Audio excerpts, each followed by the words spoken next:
అందరికీ నమస్కారం. ప్రభుత్వ పథకాల అప్డేట్స్ కోసం మన ఛానల్ని సబ్స్క్రైబ్ చేసుకోండి. వీడియోస్ మాత్రం లైక్ చేస్తూ ఉండండి. ఇక వివరాలకు వెళ్తే ఉచితాలు ఇంకెంత కాలం ఇస్తారు అంటూ సుప్రీంకోర్టు అయితే ప్రభుత్వానికి కీలక ఆదేశాలైతే జారీ చేస్తుంది. వాటికి బదులుగా ఉపాధి కల్పించండి, వృత్తిపరమైన నైపుణ్యాలను పెంచండి. సుప్రీంకోర్టు బెంచ్ కీలక వ్యాఖ్యలు. సుమోటో కేసు విచారణ. ఉచితాలు ఇంకెంత కాలం ఇస్తారు అని కేంద్ర ప్రభుత్వాన్ని సుప్రీంకోర్టు ప్రశ్నించింది. వలస కార్మికులకు ఉచితాలు ఇచ్చే బదులుగా వారికి ఉపాధి కల్పించడం, వృత్తిపరమైన నైపుణ్యాలు పెంచడంపై ప్రభుత్వం ఫోకస్ చేస్తే బాగుంటుందని సూచించింది. కరోనా సమయంలో వివిధ రాష్ట్రాల్లో వలస కార్మికులు ఇబ్బందులు ఎదుర్కొన్న అంశాన్ని సుప్రీంకోర్టు సుమోటోగా స్వీకరించింది. న్యాయమూర్తులు జస్టిస్ సూర్యకాంత్, జస్టిస్ మన్మోహన్లతో కూడిన ధర్మాసనం సోమవారం దీన్ని విచారించింది. ఓ స్వచ్ఛంద సంస్థ తరపున అడ్వకేట్ ప్రశాంత్ భూషణ్ వాదనలు వినిపిస్తూ ఈ శ్రమ్ పోర్టల్లో రిజిస్టర్ చేసుకున్న వలస కార్మికులకు ఉచిత రేషన్ అందించేలా కేంద్ర ప్రభుత్వానికి ఆదేశాలు ఇవ్వాలన్నారు. ప్రస్తుతం దేశవ్యాప్తంగా ఎంతమందికి ఉచిత రేషన్ పంపిణీ చేస్తున్నారని కేంద్రాన్ని సుప్రీంకోర్టు ప్రశ్నించింది. దీనికి ప్రభుత్వం తరపున సొలిసిటర్ జనరల్ తుషార్ మెహతా బదిలిస్తూ దేశవ్యాప్తంగా 81 కోట్ల మందికి పైగా రేషన్ సబ్సిడీ పొందుతున్నారని తెలిపారు. ఈ సమాధానం విని ఆశ్చర్యపోయిన ధర్మాసనం ఇక ట్యాక్స్ చెల్లించే వాళ్ళు మాత్రమే ఉచిత రేషన్ తీసుకోకుండా మిగిలిపోయి ఉంటారు కదా అని వ్యాఖ్యానించింది.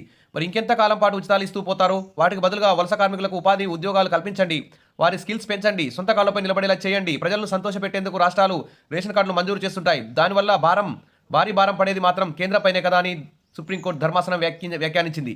ఈ క్రమంలో advocate Prashant Bhushan, solicitor general Tushar Mehta మధ్య వాడివేడిగా వాదనలు కొనసాగాయి. దేశంలో జనగణన 2021లో జరిగింది. మరి వలస కార్మికుల సంఖ్య కోసం ఇప్పటికీ 2011 జనాభా లెక్కల మీదనే ఆధారపడుతోంది.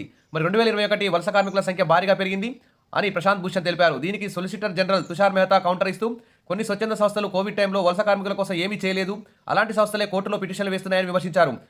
పరోక్షంగా అడ్వకేట్ ప్రశాంత్ భూషణ్కి చెందిన క్లయింట్ను ఉద్దేశించి తుషార్ మెహతా ఈ కామెంట్ చేశారు. దీంతో తుషార్ మెహతా ప్రశాంత్ భూషణ్లను న్యాయమూర్తి జస్టిస్ సూర్యకాంత్ శాంతింపజేశారు. దీనిపై తదుపరి విచారణను వచ్చే నెల 8కి వాయిదా వేశారు. మరి కేంద్ర ప్రభుత్వ రేషన్ పథకంపై సుప్రీం కీలక వ్యాఖ్యలు. ఉచిత రేషన్ బదులుగా ఉపాధి కల్పించాలని సూచన. తదుపరి విచారణ వచ్చే జనవరి 8కి వాయిదా. ఉచితాలు ఇంకెంత కాలం అంటూ ఇక్కడ సుప్రీంకోర్టు కీలక ఆదేశాలపై మరి ప్రభుత్వం ఏ విధంగా స్పందిస్తుంది అనే విషయం అయితే చూద్దాం. ఇక ఇదిలా ఉంటే ఈ ఉచిత రేషన్ అంటే పక్క పెడితే అనేక సంక్షేమ పథకాలను అన్నీ ఫ్రీ అని చెప్పేసి ఎన్నికల టైంలో హామీలు అయితే ఇస్తూ మరి ప్రభుత్వం నడిచే సమయంలో బడ్జెట్లో వాటికి నిధులు కేటాయించలేక ప్రభుత్వాలు అయితే ఇబ్బందులు పడుతున్నాయి. తద్వారా ఉద్యోగులకు కనీస జీతభత్యాలు ఇవ్వలేని పరిస్థితులు కూడా ప్రభుత్వాలు ఉన్నాయి, రిటైర్మెంట్ బెనిఫిట్స్ ఇవ్వలేని పరిస్థితులు కూడా ప్రభుత్వాలు ఉన్నాయి.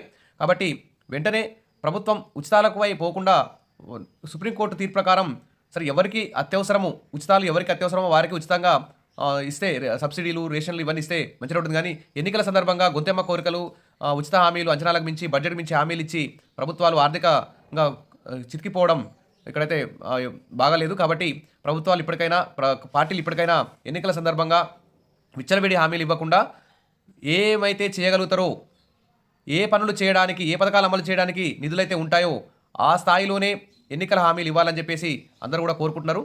Wish all the best. Update రాగానే అందిస్తాను 8వ తేదీన. వీడియో లైక్ చేసి ఉండండి, సబ్స్క్రైబ్ చేసుకోండి. Thank you.